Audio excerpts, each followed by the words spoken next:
Salam.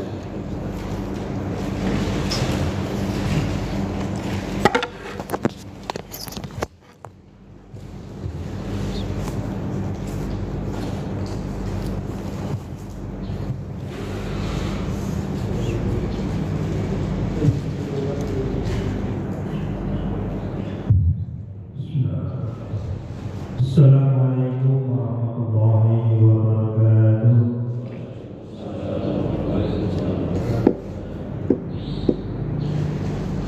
Alhamdulillah.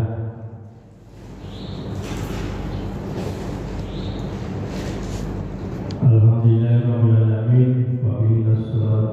Alhamdulillah rabbil alamin. Pada kesempatan kali ini alhamdulillah kita dapat sama-sama hadir dalam rangka telah melaksanakan sholat subuh secara berjamaah. Mudah-mudahan apa yang telah kita laksanakan dan kita lakukan ibadah sholat subuh ini diterima oleh Allah Subhanahu wa Ta'ala. Bapak-bapak yang diberkahi oleh Allah, alhamdulillah sudah dan bersyukur kepada Allah Subhanahu wa Ta'ala. Pagi hari ini kita dapat sama-sama hadir insyaallah dalam rangka pengajian rutin kita, yang mana kajian kali ini insyaallah akan diisi oleh Ustaz Abdul Wahid, dan kajian rutin ini mudah-mudahan akan mendapatkan keberkahan bagi kita semuanya. Dan juga pada pagi hari ini insyaallah nanti pada pengajian juga ada pertemuan panitia untuk mempersiapkan kita sebagai tuan rumah Lailatul Isma. Insyaallah kita sebagai panitia kesempatan, maka dari itu kepada bapak-bapak kiranya setelah acara ini bisa sama-sama mengikuti acara rapat untuk persiapan kita sebagai panitia. Baik, salawat dan salam marilah kita aturkan kepada junjungan baginda Nabi besar Muhammad sallallahu alaihi wasallam. Karena berkat beliau kita bisa membedakan mana yang hak dan mana yang batil melalui dinul Islam, yang menjadi pedoman hidup kita di dunia untuk mencapai kebahagiaan yang kekal abadi di akhirat di surga Allah. Salah satu di antaranya adalah dengan mengaji ilmu tentang keagamaan, sehingga jalan kita akan lurus di jalan Allah Subhanahu wa Ta'ala. Baik, langsung saja kita buka acara pada saat ini dengan membaca suratul Fatihah al-Hadiniyah wa quliniyatin sholihah wa barakatul Fatihah. A'udzu billahi minasy syaithanir rajim. Bismillahirrahmanirrahim. Alhamdulillahirabbil alamin arrahmanir rahim maliki yaumiddin. Iyyaka na'budu wa iyyaka nasta'in. Ihdinas siratal mustaqim. Shiratal ladzina an'amta 'alaihim ghairil maghdubi 'alaihim waladdallin. Amin. Langsung saja kepada Ustaz Abdul Wahid, waktu dan tempat kami persilakan.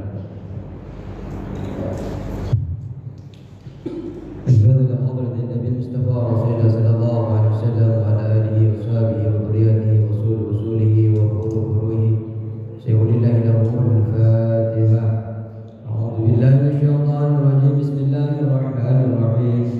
الحمد لله رب العالمين الرحمن الرحيم مالك يوم الدين.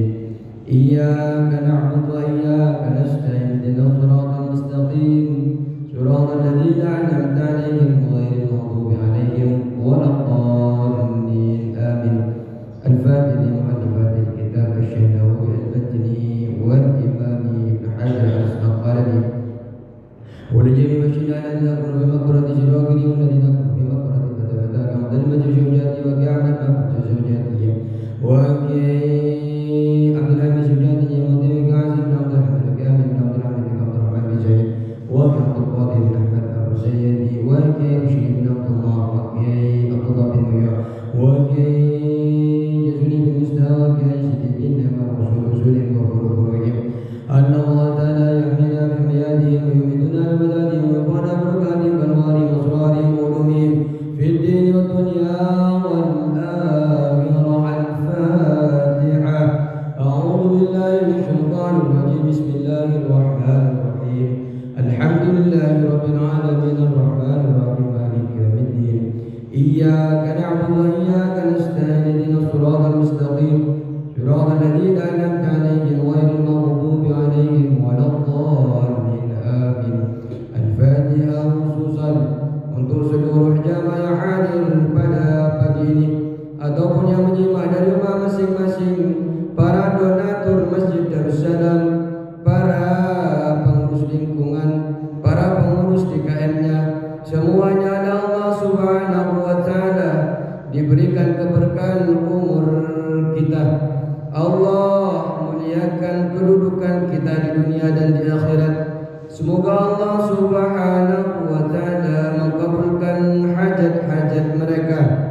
Semoga Allah Subhanahu wa Ta'ala memberikan solusi setiap kesulitan-kesulitan mereka.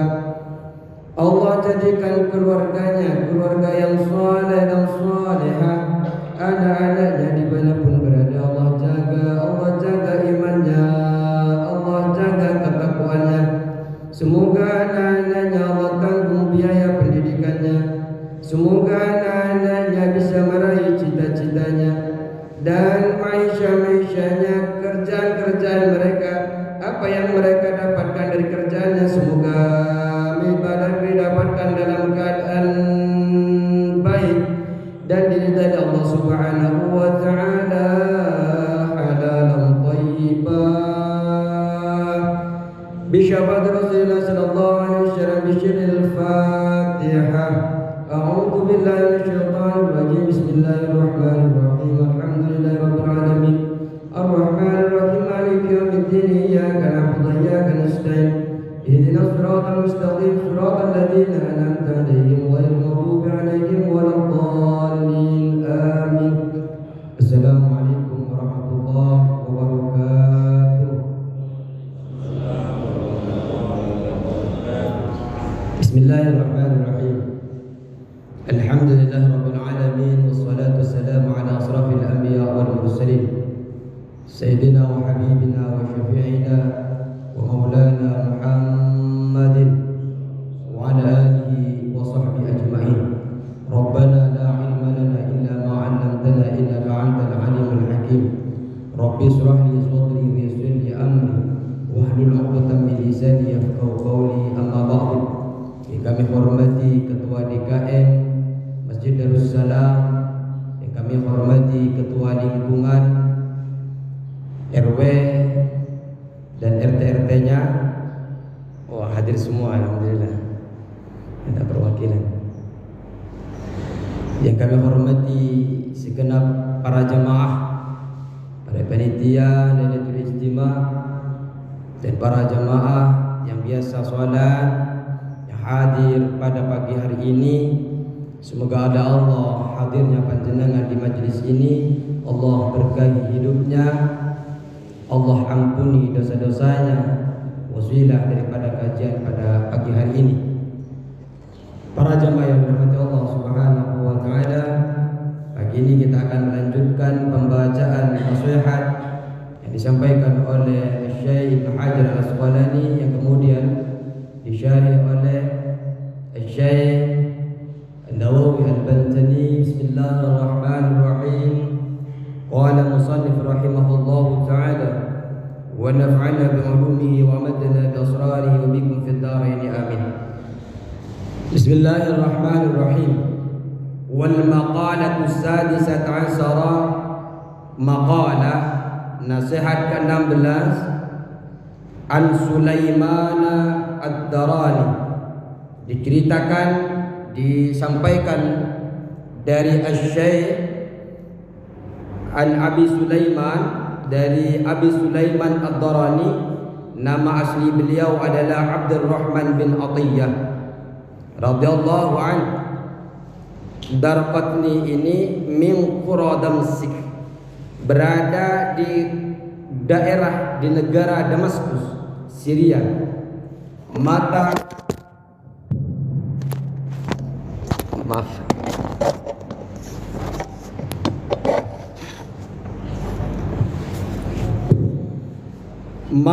sanata 15 wa 200, beliau wafat pada tahun 215 Hijriah. Apa yang disampaikan beliau? Annahu, bahwasanya Abi Sulaiman qala, berkata, yang bisa kita ambil dari Abi Sulaiman ini adalah qala fil munajati, beliau itu mengatakan di dalam munajatnya ada beberapa nama doa, permintaan pertolongan kita kepada Allah Subhanahu wa taala. Ada yang disebut dengan isti'anah, memohon pertolongan. Ada yang disebut dengan istighatsah, ada yang disebut dengan munajat, ada yang disebut dengan isti'adah. Ini namanya adalah doa semua. Kalau isti'anah itu memohon pertolongan kepada Allah, biasanya sendiri-sendiri, pagi, siang, sore, kapanpun bisa dikerjakan dengan isti'anah. Kalau istighasah biasanya dikerjakan bersama-sama. Malam Jumat biasanya istighasah bersama-sama. Kalau munajat ini biasanya dikerjakan pada malam hari, ketika tidak ada siapapun, kemudian dia munajatkan kepada Allah. Semua artinya adalah doa permohonan kepada Allah Subhanahu wa taala.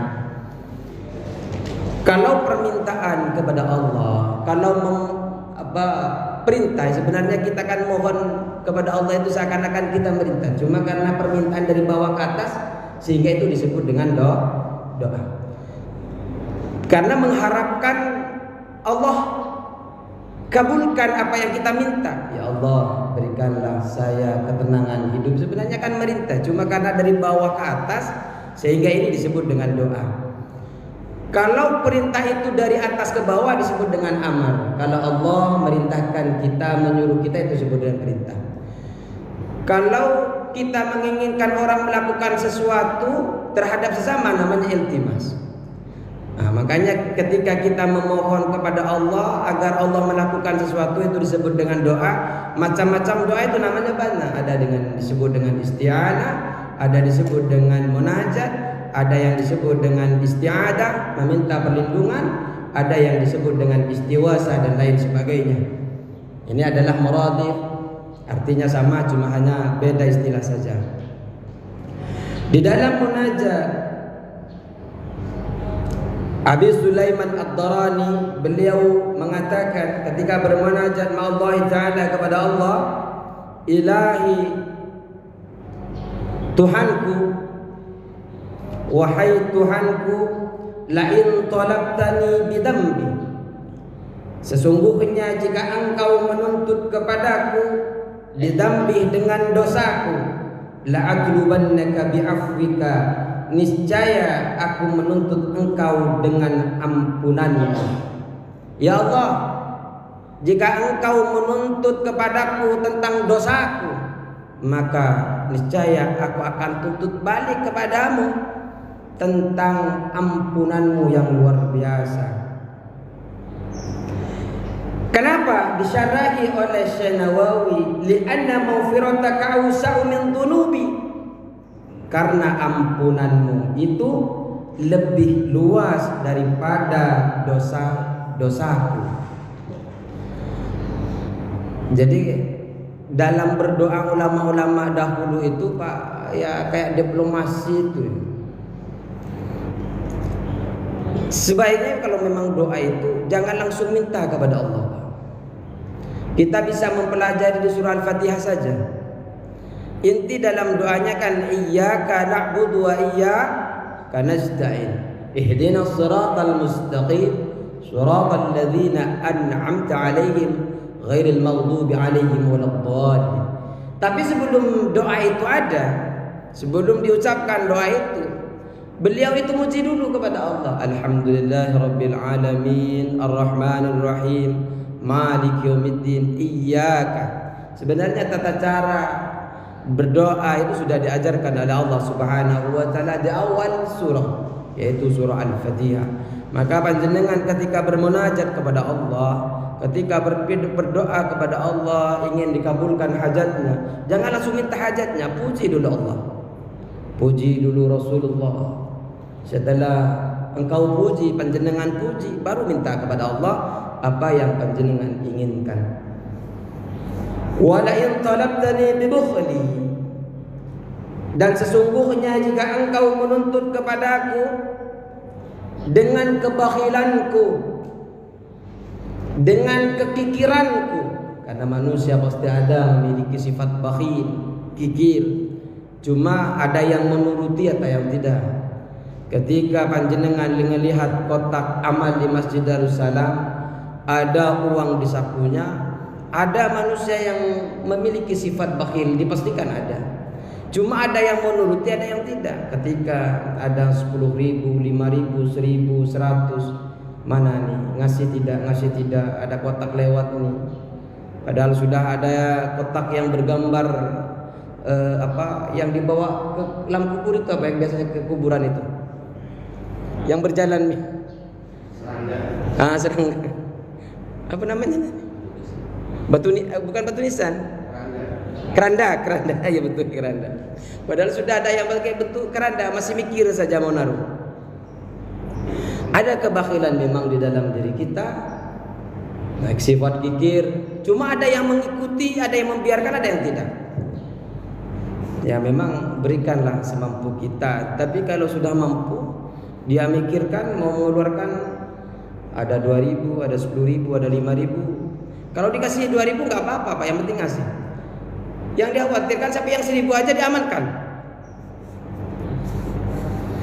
Ketika Allah Subhanahu wa taala menuntut kepadaku atas kebakhilanku, bimanil wajib au man isali mimma fadula indi, dengan apa yang aku lakukan, dengan menahan yang wajib. Saya menahan suatu yang wajib, saya lupa enggak saya infakkan, saya lupa enggak saya sedekahkan. Au man isaili mimma fadula indi, atau saya menahan diri dari orang yang meminta dari sesuatu yang ada kelebihan daripadaku. Pada suatu saat saya di jalan, entah kenapa saya itu merasa tidak enak dengan orang itu. Kemudian ketika minta kepadaku, aku ogah-ogahan, apatis kepadanya. Kemudian Allah menuntutku gara-gara itu. La'atlubannaka bisakhaika, niscaya aku menuntut kepadamu ya Allah dengan kemurahanmu, ai biqaramika, dengan kemurahanmu. Karena saya memang tidak lepas dari kebakhilan ya Allah. Satu ketika saya iman saya tinggi, mungkin saya akan kasih lebih dari 10.000 orang yang minta-minta. Tapi ketika saya bakhil, datang nafsu saya, maka mungkin saya tidak memberikan apa-apa kepada mereka, walaupun sebenarnya hak mereka itu ada di diri saya ya Allah. Tapi ketika engkau tuntut di akhirat itu, maka aku akan tuntut balik atas kemurahanmu yang memang betul-betul engkau memiliki sifat murah. Akan aku tuntut balik. Kata di dalam munajat Abdurrahman bin Atiyah, walain adkhaltani an-nara, dan sesungguhnya jika engkau memasukkan aku ke dalam neraka, la ahbarta wahlan nar bi anni uhibbuka. Kalau engkau masukkan aku ke dalam neraka, maka akan aku ceritakan kepada penghuni neraka bahwa sebenarnya aku cinta kepadamu. Ini adalah munajat dalam doa yang dimunajatkan, yang dipanjatkan oleh Abdurrahman. Tapi seakan-akan doa ini kayak berani kepada Allah. Tapi yang dituntut ini betul Pak, kemurahan hati daripada Allah, kemurahan daripada Allah, sifat-sifat murah yang dimiliki Allah. Kemudian dia tuntut dalam doa-doa. Wal maqalatu sabi'ata asara, maqalah yang ke-17, qila as'adun nasi man lahu qalbun alimun. Dikatakan orang yang paling bahagia, as'adun nas man lahu qalbun alimun, ialah orang yang mempunyai hati yang tahu. Qalbun alimun, hati yang tahu. Tahu bagaimana? Dijelaskan oleh Syekh Nawawi bi annahu ta'ala ma'ahu bi ayyi mawdi'in kana, bahwasanya dia tahu bahwa dia bersama Allah Subhanahu wa taala dimanapun mereka berada. Di sini banyak orang Allah melihat kita, Allah mengawasi kita. Di rumah lagi nggak ada siapa-siapa, kita tahu, hati kita tahu bahwa Allah melihat kita, bahwa Allah mengawasi kita. Ketika kita berada di kantor, kita pun tahu, hati kita pun tahu bahwa sebenarnya Allah itu bersama kita. Allah tidak pernah lepas sedikit pun dari kita, pandangannya, pengawasannya. Maka orang yang tahu bahwa dia bersama Allah dimanapun tempat, orang itu akan mendapatkan kebahagiaan. Paling bahagia orang itu. Jadi panjenengan insya Allah kalau tahu hati panjenengan, panjenengan di kantor tahu bahwa panjenengan bersama dengan Allah, maka insya Allah panjenengan tidak akan melakukan sesuatu yang dilarang oleh Allah Subhanahu wa taala. Wa badanun sabirun. Yang kedua, orang yang paling bahagia adalah yang mempunyai badan yang sabar. Orang yang sabar. Sabar itu terbagi menjadi 3. Sabar menjalankan perintah Allah. Sungguh susah kita sholat subuh, harus bangun jam 4. Minimal kita harus bangun jam setengah 4, jam setengah 5. Untuk berjemaah di sini ini sungguh susah.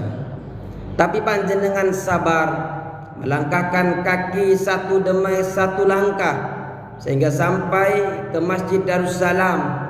Walaupun ada yang terlambat, enggak apa-apa, yang penting hadir. Itu kan membuktikan, walaupun terlambat kan membuktikan panjenengan itu termasuk orang yang ikhtiar. Detik-detik terakhir datang, ya, tambah luar biasa ketimbang ada datang sama sekali. Apalagi datangnya setelah subuh. Sudah salam, salam datang. Ini membuktikan bahwa panjenengan sebenarnya ada rasa cinta terhadap Darussalam. Ada rasa cinta untuk salat berjemaah. Ini ada kemuliaannya sendiri. Cuma karena terkendala masih terpejam saya saja Ustaz itu mata, sehingga saya datang ke Masjid Darussalam terlambat. Namun insyaallah walaupun terlambat kami akan usahakan tetap akan hadir untuk salat berjemaah, untuk melaksanakan kegiatan-kegiatan berserta kegiatan bersifat agama seperti kajian-kajian pagi ini. Dia datang, kita datang, alhamdulillah. Walaupun ternyata sudah datang ketika penuh dan sebagainya, enggak masalah. Yang paling afdal ya datang sebelum sholat, yang lebih afdal. Orang yang sabar dalam ketaatan, kemudian sabar yang kedua adalah sabar menjauhi maksiat, menjauhi larangannya Allah. Ini susah juga, Pak. Malahan kalau taat itu lebih gampang daripada kita sabar di dalam mencegah kemaksiatan. Maksiatan itu kalau sekarang itu diumbar. Di mana-mana kita bisa melihat orang yang enggak pakai kerudung, orang yang berpakaian walaupun tertutup, kadang masih kelihatan legak-leguknya. Itu hanya dari sebatas pandangan. Belum lagi kita mendengarkan ghibah di televisi, ketika kita gara-gara itu kemudian menjustis salah satu dari mereka jelek dan sebagainya karena terpengaruh giringan opini dan sebagainya. Itu sangat sekali sekarang murah sekali kalau mau menimba maksiat itu. Orang yang paling baik adalah walaupun ada maksiat dia tidak terpengaruh. Televisi, gosip, artis-artis itu kan biasa digosipin. Politikus kan biasa menggosipin. Cuma ketika kita bijak dalam mendengarkan, mentelaah, nggak apa-apa mereka jelek, yang penting saya tidak mau melakukan apa yang mereka lakukan.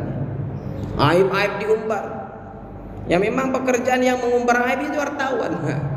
Sampai yang lain disuruh tutup, yang disuruh tutup aibnya malah sama beliau diungkap. Nah, cuma kan mereka kerjaannya apakah tidak boleh? Ya memang di dalam kerjaan mereka media ya seperti itu, untuk memberikan keterbukaan dan sebagainya, ya pekerjaan mereka. Cuma kita harus bisa menjaga diri. Artinya bukan berarti wartawan itu tidak boleh, ya boleh saja. Cuma kita sebagai pendengar yang baik harus memperhatikan, jangan-jangan mereka yang dianggap jelek oleh kita itu malah di hadapan Allah lebih baik. Karena keadaan saja Pak, tidak bisa membuktikan mungkin, karena bukti-bukti mereka yang tidak punya, kemudian mereka tidak bisa membuktikan, kemudian mereka kalah di persidangan itu belum tentu sana Pak, secara Allah. Masih teringat ketika baju besinya Sayyidina Ali kalau nggak salah itu jelas-jelas itu baju besinya Sayyidina Ali, tapi ketika disidangkan karena Sayyidina Ali tidak bisa membuktikan bahwa itu miliknya, kemudian kalah. Ya kemudian karena kalah ya bukan miliknya Sayyidina Ali lagi. Artinya apapun kesalahan, kejelekan di hadapan mata kita itu jangan dijustis, apalagi kita merasa lebih baik daripada mereka. Kemudian kita taat lagi, sabar lagi di dalam musibah, celaan orang lain, ala ta'ati wal mazari. Orang-orang lain kadang mencela kita, terutama pemangku kebijakan daerah, pengurus RW, RT sudah menjalankan sebaik-baik program, dicela ya pasti ada. Tapi kalau beliau sabar dalam menjalani itu, ketua DKM menjalani kebijakan yang sudah sesuai, yang tuntunan sudah ketika meletakkan sesuatu, memutuskan sesuatu sudah dipikirkan matang-matang, sudah didiskusikan, kemudian masih ada cercaan, celaan, sabar. Kemudian ketika sabar, oleh Allah Subhanahu wa ta'ala akan ia jadikan dia paling bahagianya orang. Amin Allahumma amin.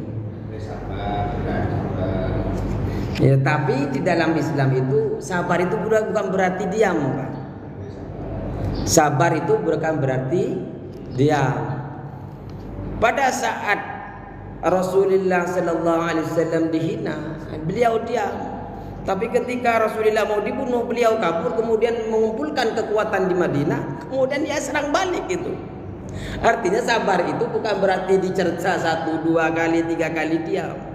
Ya minimal kasih penjelasan, janganlah mencerca terus, janganlah cari kesalahan terus. Nah, Rasulullah itu tidak kabur Pak. Ketika hijrah Rasulullah nggak kabur. Dibuktikan Rasulullah itu ketika hijrah ke Madinah, beliau menghimpun kekuatan, akhirnya bisa menaklukkan kota Mekah. Cuma beliau taklukkan untuk bisa mendekatkan diri kepada Allah semuanya, bukan untuk kepentingan pribadi.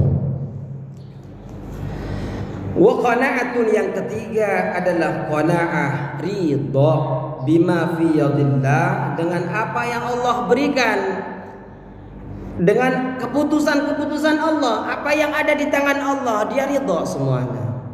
Dari apa? Min qismatillahi ta'ala wa sukunil qalbi inda adamil ma'lufat, yaitu ridha dari pembagian Allah dan tenangnya hati di waktu tidak adanya perkara-perkara yang disenangi. Ridha Allah bagikan ini A, B, C, walaupun terkadang apa yang diberikan Allah itu kita tidak senangi, tidak sesuai ekspektasi kata orang. Jadi tidak sesuai angan-angan.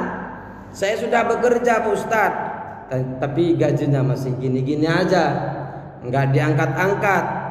Jabatan saya padahal masih kurang apa royalitas saya kepada perusahaan, tapi kok begini-begini amat.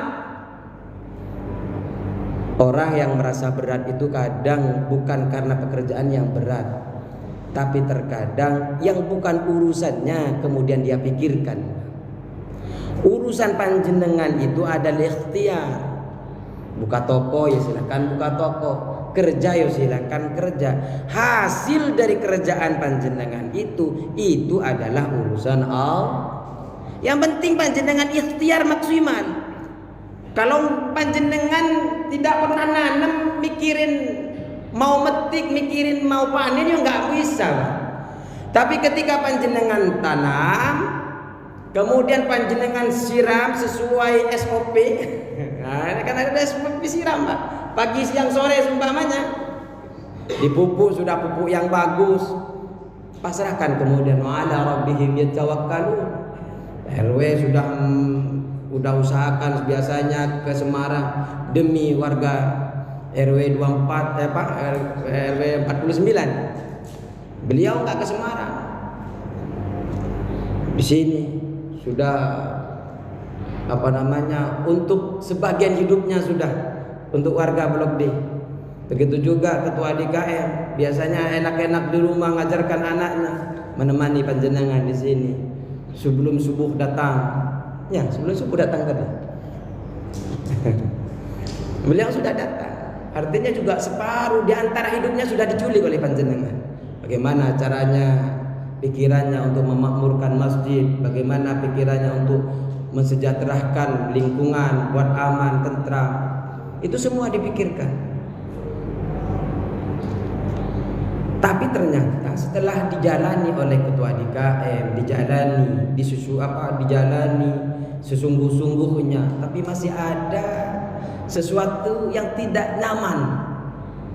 Hasil yang dikerjakan ternyata tidak sesuai dengan keinginan. Itu bukan urusan kita. Itu adalah urusan Allah. Makanya kita merasa berat itu, Pak, karena kita terlalu ikut campur urusan Allah. Urusan kita itu hanya mengerjakan ikhtiar sebaik mungkin.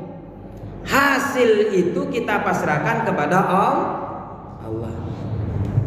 Maka orang yang demikian itu insya Allah orang yang memasrahkan semuanya, tapi dengan cara panjenengan mengerjakan sebaik mungkin, maka insya Allah walaupun panjenengan gagal pada saat itu, panjenengan akan tetap merasa bahagia.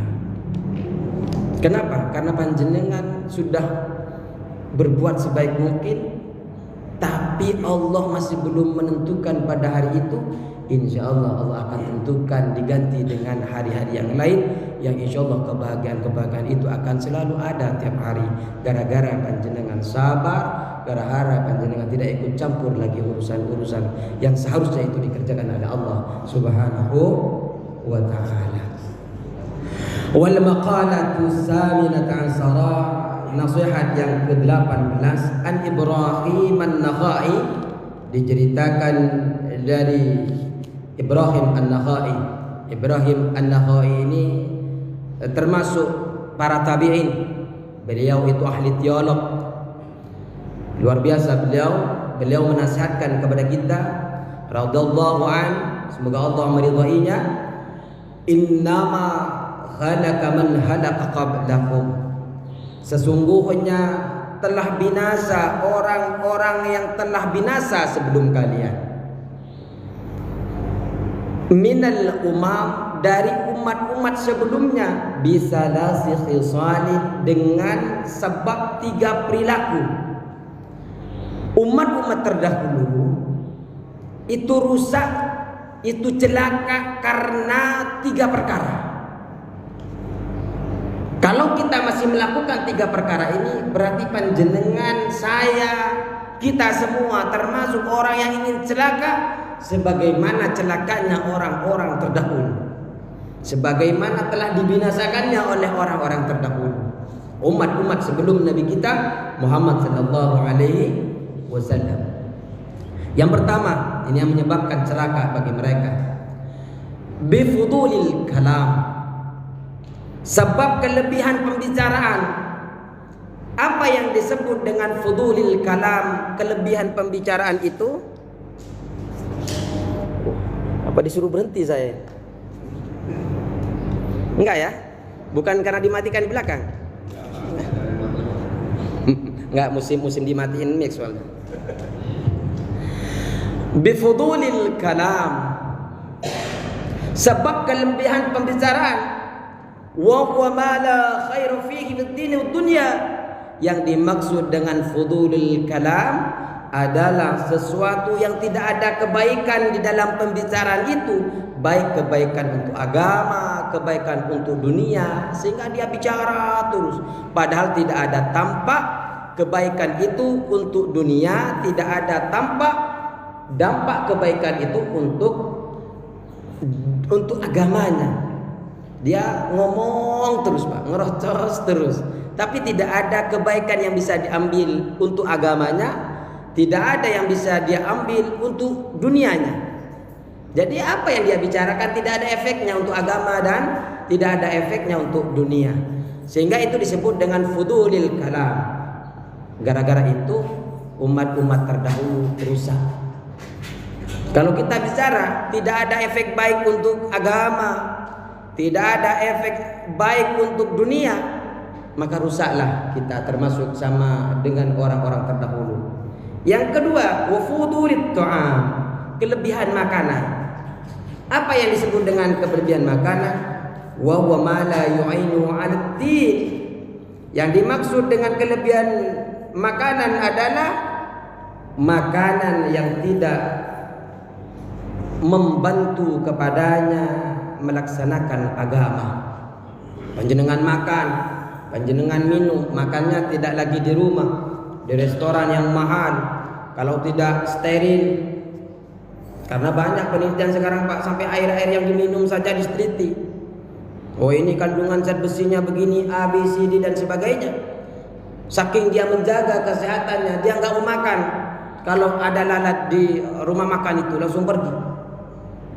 Tapi ketika panjenengan makan makanan itu, tapi tidak membantu makanan itu kepada melaksanakan kegiatan agama, kegiatan ibadah, maka panjenengan termasuk orang yang celaka, sama dengan umat-umat sebelumnya. Ketika panjenengan makan, Pak, niatkan dalam hati. Ketika panjenengan minum, niatkan dalam hati. Ketika kopi diminum, diseduh sama panjenengan, niatkan dalam hati, ya Allah, semoga saya duduk di majelis ini semakin kuat, tidak ngantuk lagi disebabkan kopi ini, lebih tegar lagi dengan air ini. Niatkan, Pak. Kenapa? Karena ternyata air dan kopi itu bisa membantu panjenengan di dalam mendengarkan majelis. Ketika mau sholat, ketika mau makan siang, makan pagi, ya Allah, semoga saya makan pagi ini bisa membantu saya mencari nafkah untuk keluarga. Nafkah ibadah, Pak, kalau diniatkan karena Allah. Ketika makan siang, niatkan karena Allah, ya Allah, saya niat makan siang ini agar saya bisa cari nafkah siang hari, dan agar saya bisa sholat duhur di siang hari, ya Allah. Niatkan. Kalau panjenengan makan dan minum itu tidak bisa menyebabkan jenengan untuk ibadah kepada Allah, rugi panjenengan, termasuk celaka, sama halnya dengan umat-umat sebelumnya. Yang ketiga adalah wafudulil manam, kelebihan tidur. Ini tidur juga jadi masalah ternyata, Pak. Yang dimaksud dengan kelebihan tidur apa? Wa huwa ma la yanfa'u fid din. Adapun fudulil manam ini sesuatu yang tidak memberikan manfaat kepadanya dalam urusan agama. Makanya kalau jenengan mau tidur, walaupun tidur di sini nggak apa-apa, Pak. Duduk. Ya Allah, semoga saya walaupun tidur, saya sambil mendengarkan bisa meresapi, ya Allah. Apalagi kalau tidur malam. Kalau tidur malam memang sebenarnya yang paling bagus itu setelah Isya langsung tidur, Pak.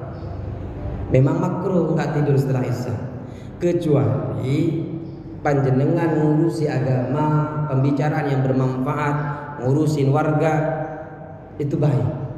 Tapi kalau selagi panjenengan urusan-urusan tidak jadi urusan, ya maksudnya hanya main-main, urusan yang tidak jadi urusan, ya main-main, itu tidak baik, makruh.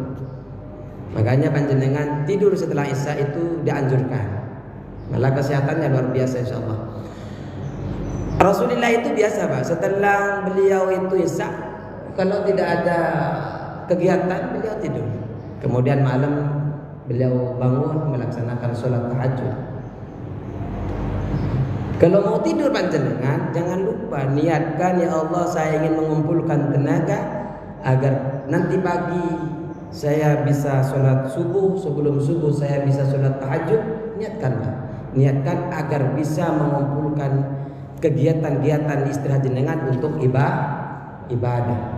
Insya Allah panjenengan kalau tidurnya untuk ibadah akan menjadi ibadah, dan ketika menjadi ibadah dan panjenengan tidak akan termasuk orang yang celaka seperti umat-umat sebelumnya. Tapi kalau panjenengan tidur saja niatnya rugi, Pak. Sudah sama-sama tidur, hanya bedanya niat saja. Tidur yang tanpa niat nggak dapat apa-apa, tapi tidur ketika disertai niat, insya Allah mendapatkan pertama pahala, kedua energi yang positif. Kalau menurut dokter, tidur itu minimalkan 8 jam yang dianggap baik. 6 sampai 8 jam. Padahal sebenarnya bukan masalah 8, sampai dengan sehari saja, sampai kalau memang tidak berkualitas tidurnya, sakit semua badan panjenengan. Saya mencoba tidur yang niat seperti itu. Saya kalau jenengan tahu, semalam itu saya ngisi kajian. Nyampe rumah itu kadang jam 1 kalau malam minggu itu. Jadi jam 1 tidur, jam 3 sudah bangun. Karena harus persiapan sholat dan kemudian kajian, berangkat subuh, kajian subuh. Siang itu biasanya aktivitas biasa, nggak tidur itu. Berapa? Berarti 2 jam tidur. Besok nanti siang ini kegiatan ke Kerawang, sore kajian lagi, malam kajian lagi, sampai jam 12 malam lagi. 2 jam. Artinya yang bisa menentukan energi itu bukan masalah tidur yang banyak, tapi tidur yang berkualitas. Bagaimana di antara bisa tidur berkualitas itu? Panjenengan libatkan Allah di dalamnya. Yang paling baik niatkan tidur agar panjenengan di dalam tidurnya itu karena ingin energi positif. Pertama, yang kedua jangan lupa membaca Qul huwallah, membaca Qul a'udzu birabbil falaq, kemudian Qul a'udzu birabbin nas. Kemudian diusapkan kepada, niatkan, ya Allah saya ingin bangun jam 4 dan sebagainya, saya ingin bangun jam 3 dan sebagainya. Cukup sekian ya. Mohon maaf ketua DKM, sebenarnya kan ada rapat, cuma biar tidak mengurangi kegiatan ngaji kita, insya Allah tetap ngaji seperti biasanya. Cukup sekian, semoga kajian ini menjadi kajian yang bermanfaat fid dini wad dunya wal akhirah. Keberkahan mengalir ke panjenengan, keberkahan juga mengalir kepada keluarga panjenengan dimanapun berada. Semoga kebaikan juga menimpa, selalu tercurah kepada keturunan-keturunan panjenengan mulai sekarang sampai seterusnya. Wallahul muwaffiq ila aqwamit thariq. Wassalamualaikum warahmatullahi wabarakatuh.